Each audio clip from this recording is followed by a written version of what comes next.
My name is Penny Martorell. I'm the curator at Wisteriahurst and of these online presentations. And just a shout out to our funder. This program has been funded by a community development block grant administered by the city of Holyoke. And also want to thank our collaborators at the Holyoke Council on Aging who've helped us promote these programs. So, born and raised in Holyoke, Massachusetts, Barbara lived in the flats until 1954 and then moved to Oakdale. She is a product of Holyoke Public Schools and a graduate of the Holyoke High School. She now lives in Chicopee with her husband, Jim. She worked in banking with the Holyoke National Bank, and after rearing her family, she returned to People's Savings Bank. She also owned and operated Young at Heart Dance Studio for adults in Belchertown. And I met Barbara a few years ago when she started researching her history for this book. And so it gives me great pride to introduce our own local author, Barbara Reschilla. Hello. So, Barbara, can you talk about what motivated you to write this story and this book? Well, the time for telling this heartfelt story came some time ago when driving through the flats of Holyoke. I had spent my childhood through early teenage years there. To my surprise, as I drove along the streets of what once was my busy neighborhood, much of it was gone. Stein's grocery store now boarded up, and Stanley's meat market gone. The Catholic Church, Our Lady of the Holy Rosary, has been replaced with Rosary Towers, housing for seniors, and Immaculate Conception Church as a new building and congregation. Many apartment blocks, along with some of the few houses, have been replaced with single and two-family homes during the 1960s and later redevelopment of the flats. No longer does this once thriving community have the look it had during the time of the busy paper mills. But what did surprise me was the apartment block I had lived in was still standing. What I saw and what I didn't see reminded me of that one special memory of long ago, an unforgettable time in my little girl past that created an unusual surprise.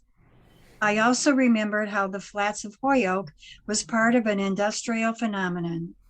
And that's when, while feeling these emotional memories, I decided to write about that time during my childhood. This would also bring back to life the way the flats was in 1949, as I knew it through the eyes of a 9-year-old girl. Great. And so, another question, can you talk about how you started and how you started your research and what that process was like? Mm-hmm.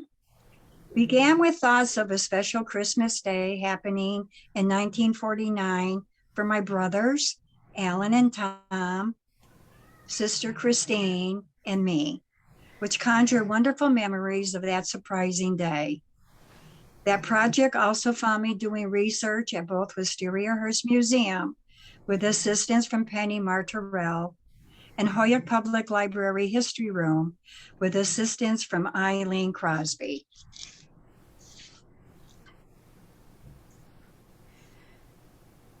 The challenge was to start writing the book. I love history, and so I like the idea of mixing both Holyoke history along with my 1949 childhood together that climaxes with the Christmas story mystery. Another challenge was finding the right photos of that time in 1949 with the assistance from my husband, Jim, and George Major, technical supporter of my book. Also challenging was the idea of finding what businesses were in operation in 1949 on Mosier Street, Dwight Street, and High Street. I needed to have someone who had lived in the flats around the same time as me, and I thank Justine Cotner and McKenna for being my sounding board when reading the drafts of the book. Who to dedicate the book to? That was easy. My only grandchild, Michaela, to know how life was such a long time ago compared to her life in the 21st century. That's great. So, do you want to give us some context and then a short reading from the book?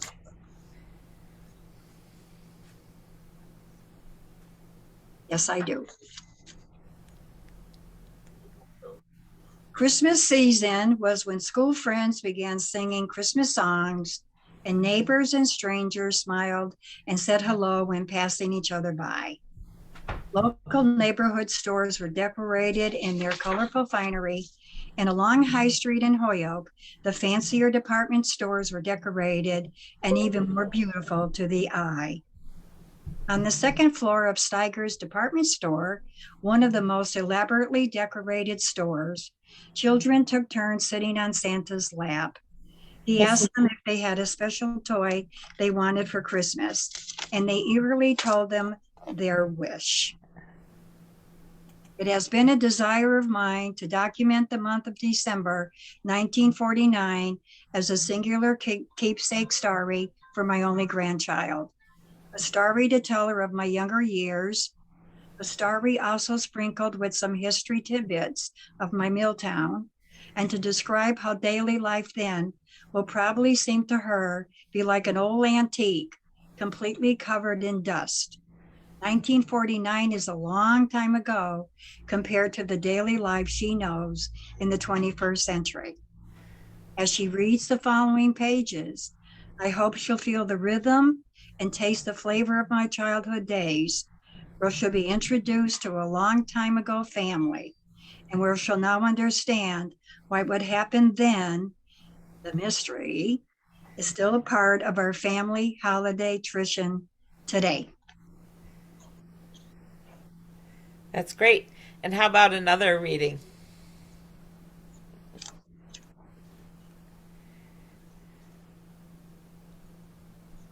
Okay. The Flats was a hustling, bustling, noisy community back then.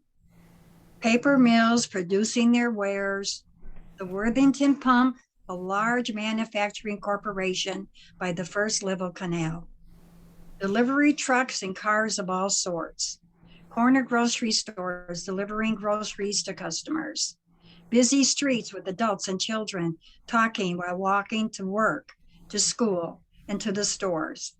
This is what I knew in my neighborhood in 1949. It had a character all its own.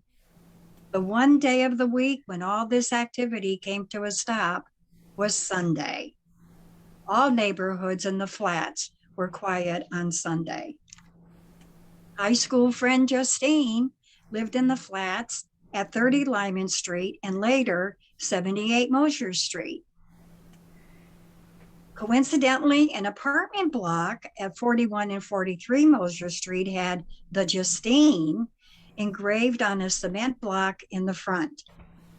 That same name also appeared on the apartment block at 50 West Street. She recently remarked how the layout of the Flats was very similar to New York City's maybe many boroughs. So true. We all had our streets to travel, to stores, schools, and churches.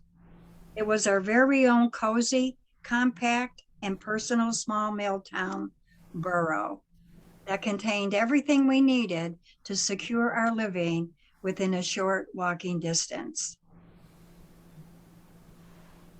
Now, my favorite, the history and the way it was many years before.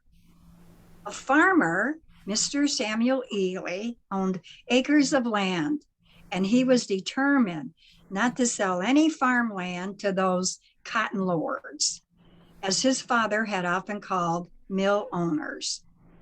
Mr. Ely owned 37 acres near the dam. His land was inviting for making room for the development of the mills alongside the man-made canals. But although he wasn't very interested in selling, he eventually sold some of his land to the owners of the Hadley Falls Company. In 1847, they secured 1,100 acres of land. Then in 1868, Mr. Ely sold his sandy tract of 30 acres his valuable possessions to Mr. Bowers and Mosier, who surveyed and developed it into building lots. The land east of the Boston and Maine Railroad was within the bend of the second level canal. Thus, the Milltown I grew up in was born. Much earlier, when the city was known as Hilly Holyoke, it also had a part that was level, and the early farmers referred to it as the Flats. Later attempts to use another name, some thought the Flats wasn't fancy enough, failed. And these many, many years later, it's still called the Flats of Holyoke. Ella Merkel DiCarlo, in her February 13th, 1985 Holyoke Daily Transcript Telegram, Changing Scene article wrote, "The flats were so called because the area as it ran to the river was flat." Rufus Mosier prospered in the livery and grain business. He formed a partnership with Grosvenor B. Bowers, and together they paid Mr. Ely $40,000 for his sandy track. Later, Mr. Mosier bought out Mr. Bowers, and that's when Ward 1, the Flats, was rapidly built up. Mr. Ely, Bowers, and Mosier, the former landowners, had streets named after them, and Mosier Street was where I lived from 1943 to 1954, most of the first 14 years of my life.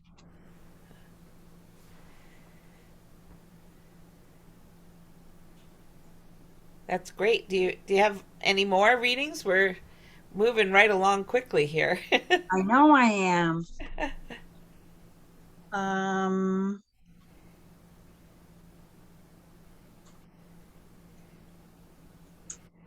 Can you give a hint at the mystery that you were talking about? well, I could do a hint. A hint.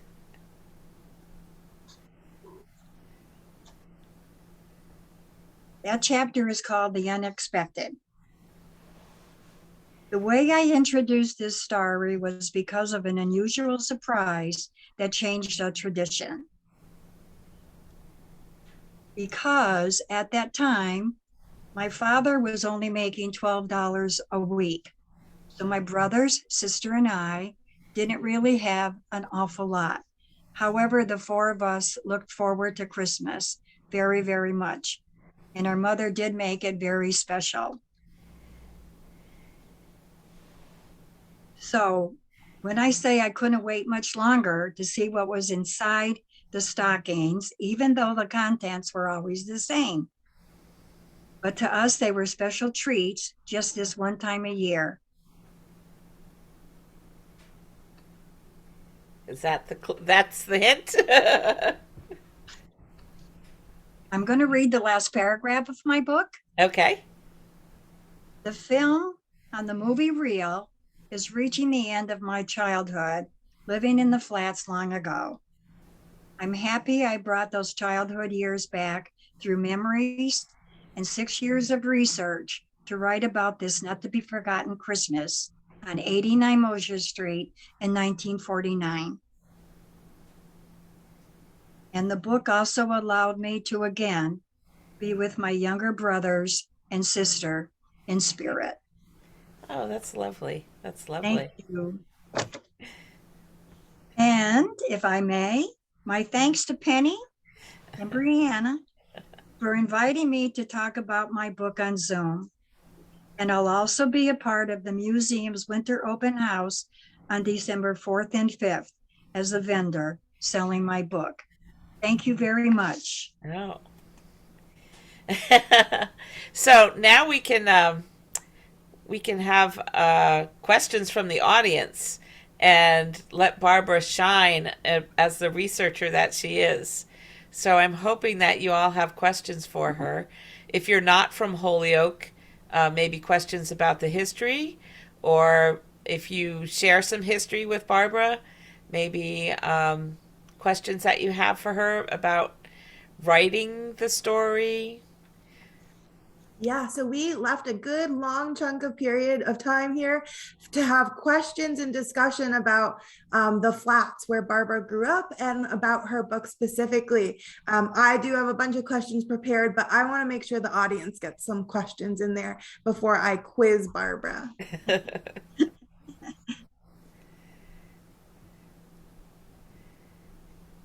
Anyone want to raise their hand or wave their hand around so we can? Uh, Yes. Yes, Go ahead. Becky. Hi, Barbara.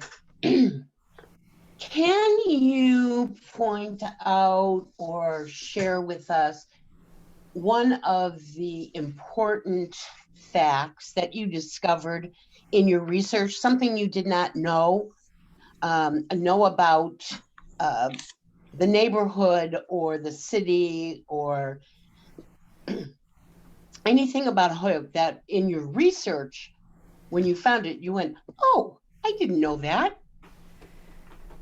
Well, I have my very first chapter is History Tidbits of a Milltown at the very beginning. I can read a little bit of that for you.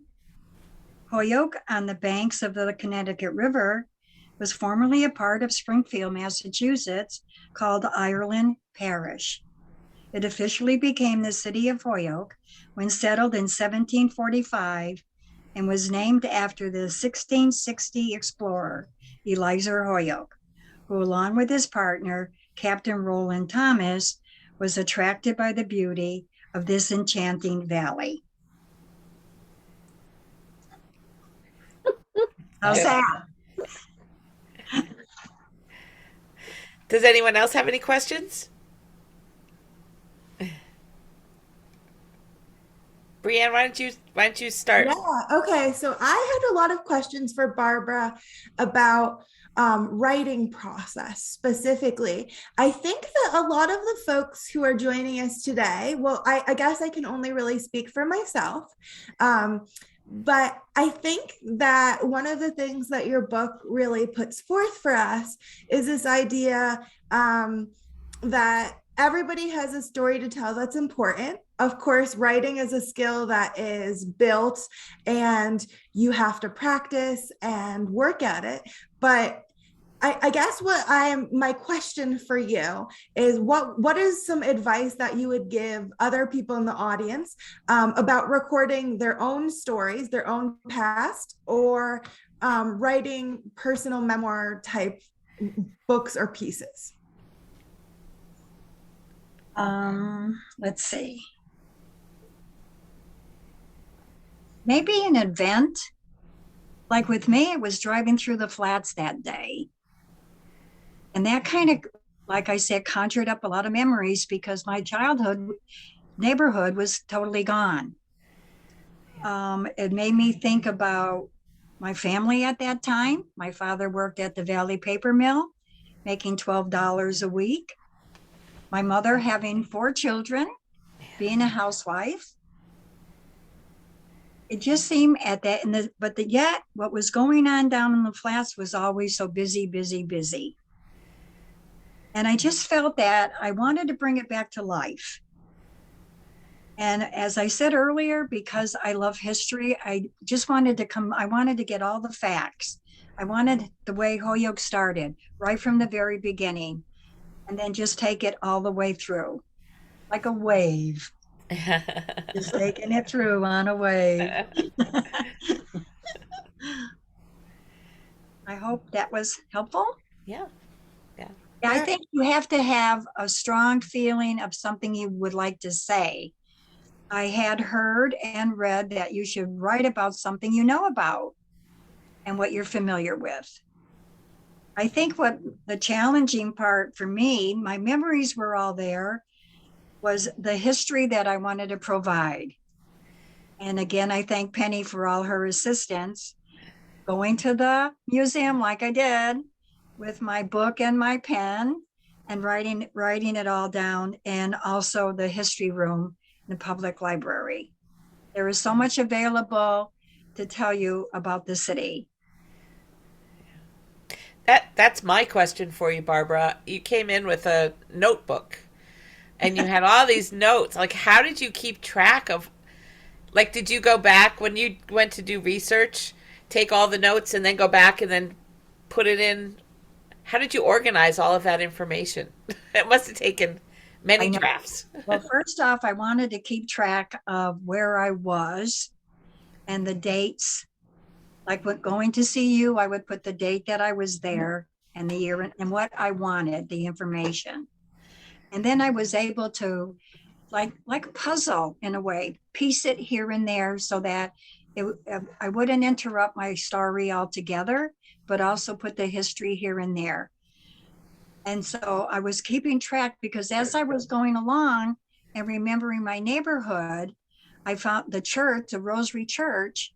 Actually, to my delight one day at the museum, found a picture of the actual house that Mr. Samuel Ely lived in. And that was exciting because years later, when I was a kid, that's where Rosary Church was, where his house was at one time. And so I was able to piece all that together. So I think what I was doing when I had all my history information, which I also got from the computer, Googling early Holyoke, or people that had things like John Hickey, who had put things in history of Holyoke. A school teacher, I can't think of his name right now, had done a book. Oh, yeah. But anyways, and the transcript, the history, that how that all came about. So I was able to do that. Christmas time was when there was all kinds of things going on, some activities at school and etc. The school I attended, West Street School, was fun to go back and see when that was built. All the teachers I got through you, the information that you have, all the teachers that were there. In 1949, it went from kindergarten all the way up to the 9th grade. Wow. Oh, so anyways, I hope I'm answering your question okay. So I had a question that actually built off of Penny's on my list of questions for you. So I know the book is about your life, so it's kind of hard to answer this, but what was the sort of timeline between that event where you drove through your old neighborhood and the completion of the book? You mean from age 9 to age 70 something? No. Like once you had the idea to write the book, how long did it take you before the book was done? Well, it took me 6 years. Wow. It did, because it was something that I didn't want to rush. I wanted to do something that was good. Also, at the time when I started, the idea of it was when I was running my dance company in Belchertown. And I can see Jeanette, who was my partner when I did the dance company. And then I started getting to where my dance company was going to fold, so I could devote more time to the book. Also in my back pocket, so to speak, was my husband is an English professor. So I had in-house editor. And he was a big help too in the guiding. And Justine, my school friend, was very helpful as well. She had a lot of history books that she loaned me. I hope I answered your question okay. Oh, that's great. Thank you so much. Oh, thank you. So Penny, did you have any more questions about the writing process?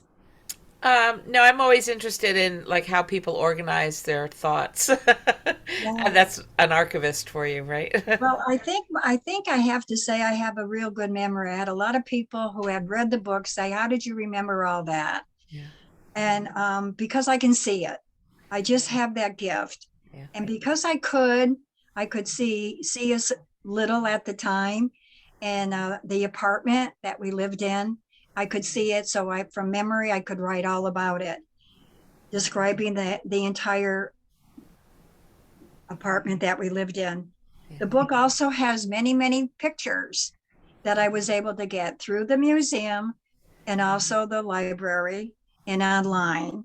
and some of my family pictures that I was able to incorporate throughout the book. Wonderful. We have a question for you in the chat. Did you have any challenges doing this research?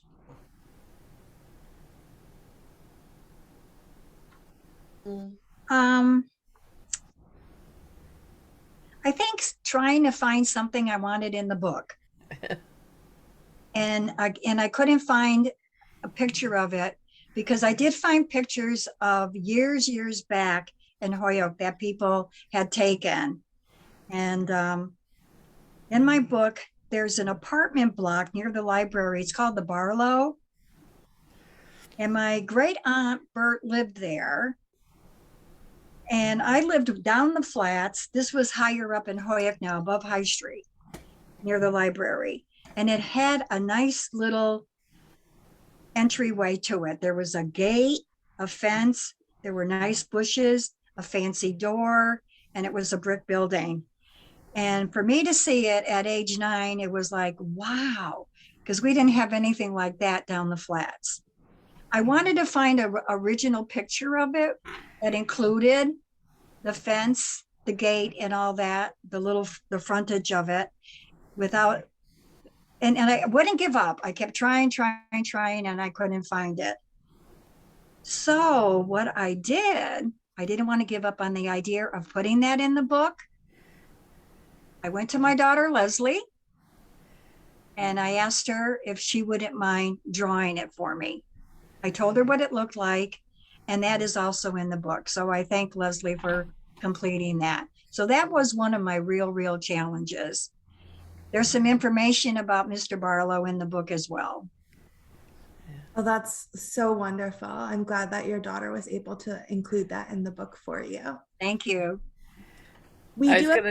Oh, sorry. I was going to say, that's one of the challenges when doing research. You go to an archive, you think they have everything. Except the one thing that you're looking for, right, Barbara? You know, right. Sometimes you're looking for something really specific. Sometimes they have it, sometimes they don't. I think also what I wanted were the stores. In the book, I'm the oldest. So in the book, every Saturday morning, my mother sent me to the stores, to the grocery stores. And of course, they were within walking distance, because it was just a little, like Justine said, a little borough in the streets. One day I was over at the library and I asked Eileen if she happened to have a picture of Stanley's Meat Market, which I went to every Saturday morning. And she brought out this folder that had all these pictures that somebody had taken before demolishing the look of the flats. And that was a huge find for me, because I was able to get those pictures and put them in my book with Eileen's. Yeah. So that was wonderful. That was so nice. That's to great. have that. It's like, so everything I wanted in there, it kind of took its time, which is good because you don't want to rush anything. And it just happened to fall in place for me as I went along. Lovely. We have another question in the chat from Cindy. What are your memories of Wisteriahurst growing up in Holyoke? Well, I have to say, No. I think Wisteriahurst, in my opinion, is absolutely amazing. Mr. Skinner is mentioned in the beginning part of my book when I talk about the progress when the paper mills came along and how he lost all his property through a terrible fire and had to build his mansion in Holyoke, piece by piece. And for it now to have it open, his home, and all the activities that go on, which I'm a member of, by the way, I just think it's the best part of Holyoke there is. A couple of years ago, I had a high school reunion, and we had a list of some of our classmates that had passed away. And so during the COVID, when it was hitting very, very badly, and the museum needed help, so we sent some money in their memory to the museum. I love it. That was very kind of you to do that. Yes, it's been a tough few years for us, but I think we're Yes, it getting was. back on This track. was Holyoke High School, class of 1958. Yep.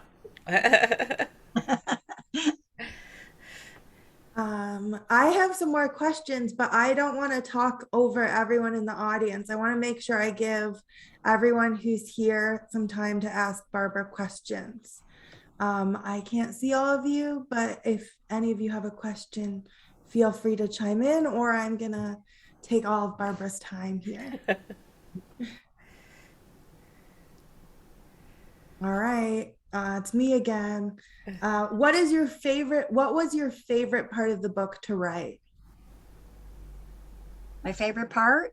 Yes. Which part do you like think back fondly on writing, or you think back on it now that you've written it and you're glad you wrote it? Oh, I'm very happy that I wrote it and that it all came together like it did.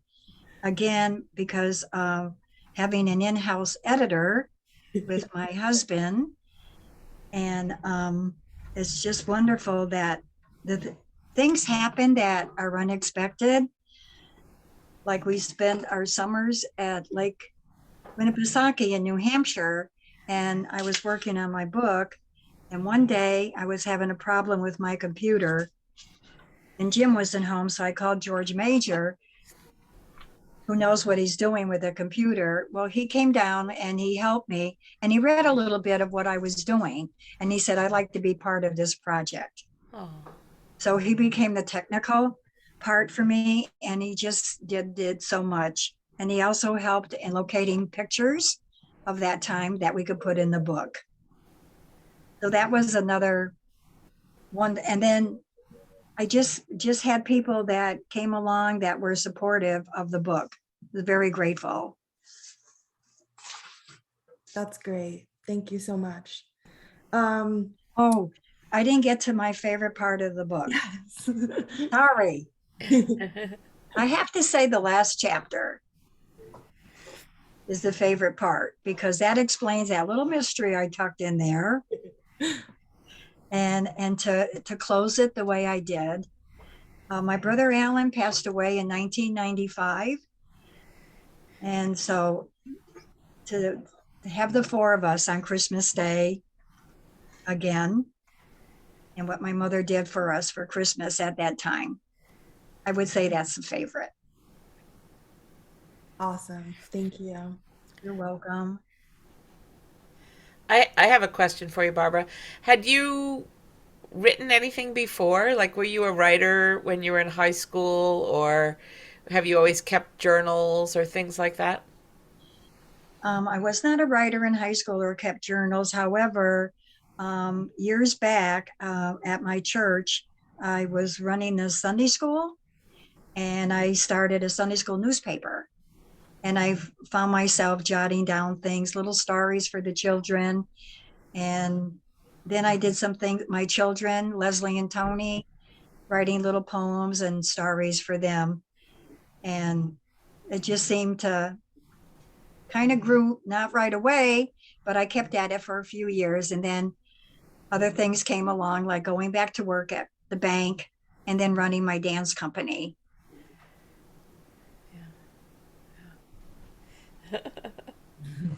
Introduce who you're talking to. What, Kathy? Introduce to who you are talking to off screen. Leslie. Okay, I wasn't sure if Did you miss me? Pardon? I'm just hoping I'm doing well. You are doing very well. Yeah. Very enjoyable. Thank you. All right. I think Penny's question that she just asked you kind of leads into one of my last questions on here. Can we expect any more books from you, or do you think you're retired from writing? Well, since you brought that up, a few years back, I did write a mystery for children. And we did send it out. Publisher sent it back, and it was something they didn't want at that time. And that's when life started getting busy for me. And so I kind of put it away. But then when I learned so much from writing this book, A Milltown Christmas Remembered, I decided to take that back out and play with it again. So I'm going to be working on that and see how it goes. It's a mystery for children. That's great. That sounds great. And is any connection to Holyoke we can expect in that? Well, except for me, I'm part of Holyoke.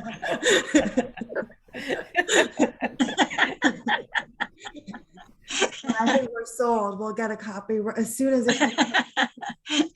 Holyoke has produced some pretty phenomenal writers, so you're Yes, right up there with them. Yeah, yes, it has. Thank you, Penny. That was very nice.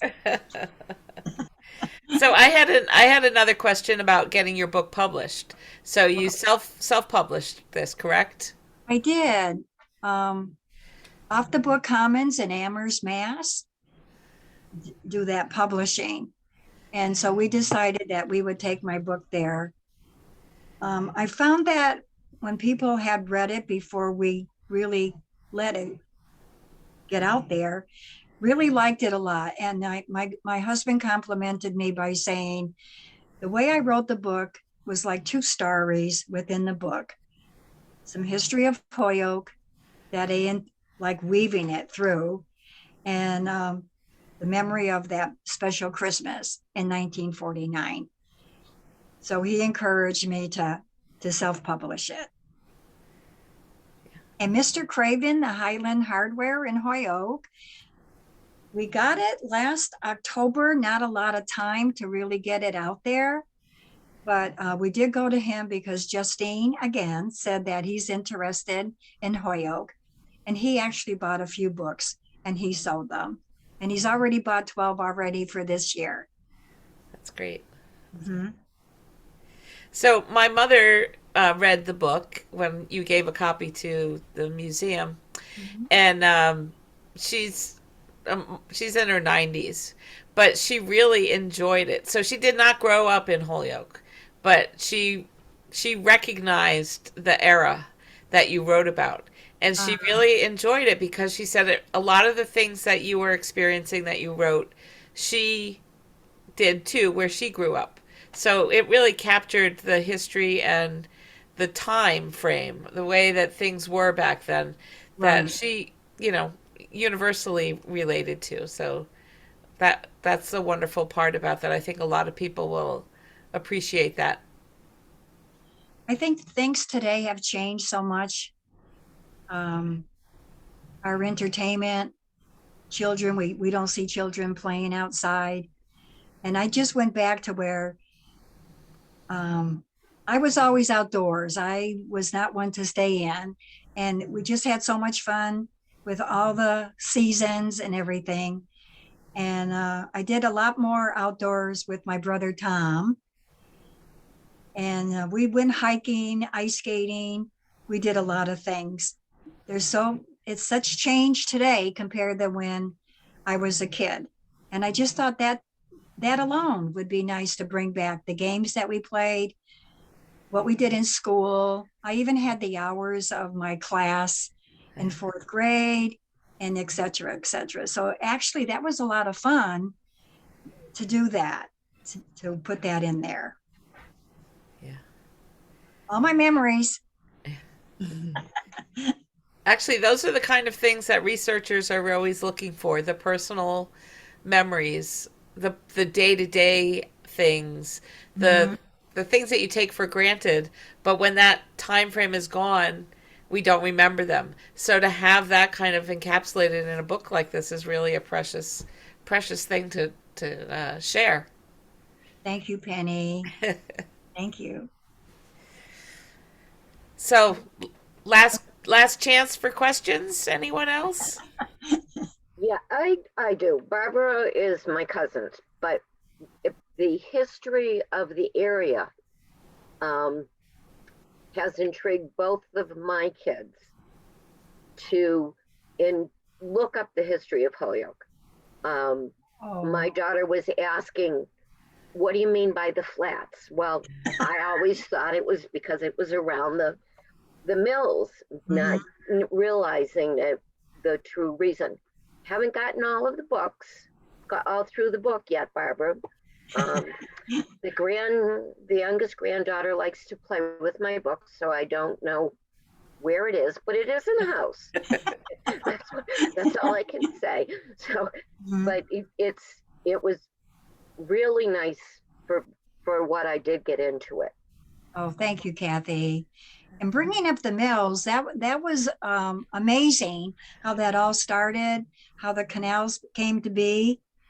And Barbara Bernard, I think you know of her, Penny. Yep. She Yeah. writes an article, and she had mentioned about the canals being called Venice of America. Yeah. And I liked that. So I wrote her a letter and I told her what I was doing. And I asked her if I could use that in my book. And she said, absolutely. She was flattered that I did that. Yeah. Yeah. It was pretty exciting time. Yeah. And all the people that came, we had people coming from Ireland, France, Italy, and they were all coming to Holyoke. When all this started down in the first canal, the people that were working there at first to get going with the paper mills, they lived in shacks or tents, and they worked very hard, long hours, and the way that things would work for their eating, their sleeping was all done by bells. And then as time went on and they started doing more with the canals, the first canal, the second canal, the third canal, took years for all that to be carved out. And then more mills were being built. And so they needed all the workers. However, they would have, like, the Irish would be here in one. There was a segregation, the Polish, the Germans, and the Italians. And then I talked about Mr. Skinner, how he came to Holyoke, and that he had the silk. But before him, there was nothing like that. So it was very interesting. I liked reading everything that I did find, the history of Holyoke. I put most of it that I wanted to put in the book to go along with how the book was going to flow, was a lot of that, the people that came, how the women in Ireland, there was a potato famine. So those people had to get out of there and they came to America, and that Holyoke was really starting to get going. So they started living there, and rag sorters, the work that they did. Yeah. So they worked hard, but they needed to live. They needed to have places to live. And that's how the blocks came along. 3 or 4 floors with 3 or maybe 4 apartments on one floor to house all these people, because they were all coming to the city of Holyoke at that time. Yeah. For the mills. Yeah. And then I was there. And my block is still standing. I find that awesome. That's great. That's great. All right. So thank you so much, Barbara. This was really wonderful. Welcome. If you're interested in her book, she will be selling it this weekend at Wisteriahurst at our open house Saturday and Sunday. So stop by and keep your eye out for her next children's book when it's published. So we'll have you back again. Thank you all for coming. Thank you, Thanks, everyone, Barbara. for joining us tonight. Bye-bye. Bye-bye. everyone. Thank you.